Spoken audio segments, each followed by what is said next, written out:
அப்படி பேர் ஃப்ரீயாக இருக்கணும் வந்துருப்பா வச்சுமையா. இங்கே பாருங்க கடையவே அடைச்சிட்டாங்க, அவ்வளோ கூட்டத்தில் கடைக்குள்ளே உள்ள ஆள் அலோடு இல்லைன்னு கடையவே அடைச்சிட்டாங்க. இன்னும் என்னாச்சுமே திங்கக்கிழமை வருவோம் என்னாச்சுமே. இப்போ போய் பெட்டு கட்டல் மெத்தல் வாங்குவோம், அந்த வேலையை இப்போ போவாங்க. ஜவுளி அடிக்கிறது ஒரு நாளைக்கு நீங்கள் லீவ் போட்டதே ஆகணும். என்னங்க இது ஜவுளி கடையவே அடைச்சிக்கிட்டு உள்ளக்க ஆளை விட்டாங்க. எத்தனை மாடிப்பா? 5 மாடி கட்டடத்தில் இடம்லாம் போச்சு பார்த்துங்க. அந்த அளவுக்கு தீபாவளிக்கு மக்கள் தொகை கூட்டமுங்க. தாண்டி கூட்டமான கூட்டம். இதுக்குள்ளெல்லாம் போய் ஜவுளி எடுக்கணும்னா பெரிய வடாது. அதுதான் ஒரு மாதத்துக்கு முன்னே எடுக்கணுச்சுமாப்பா. அதை திருவிழாவுக்கு எடுத்தோட சேர்த்தாப்பில் எடுத்துருக்கணே.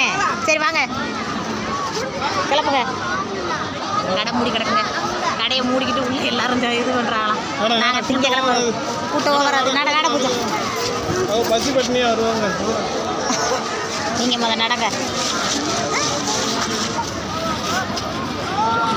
பார்த்துச்சுமையா சரியான கூட்டமாக இருக்குது.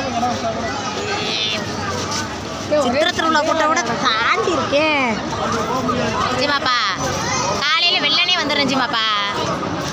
அப்போ தான் கூட்டம் இல்லாமல் எடுக்க முடியும். இல்லைன்னு எல்லா நாளும் கூட்டமாக தான் இருக்குது. நான் ஒரு வாரம் தானே இருக்குது.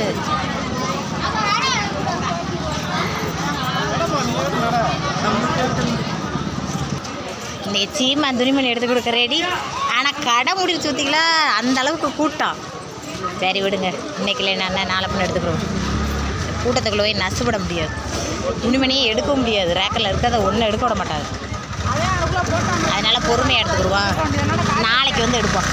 இன்றைக்கி போய் கட்டில் மெத்தையும் போய் வாங்குகிறோம். என்னங்க எவ்வளோ கூட்டம். ஏப்பா பைக்கை போய் எடுத்துடலாமா? பார்த்து போங்க.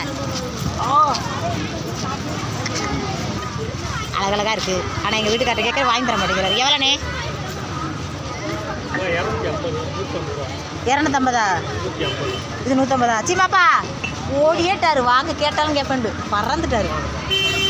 ஏங்க இந்த மனுஷன் கூட்டத்தை பார்த்தா ஓடிடுவார்.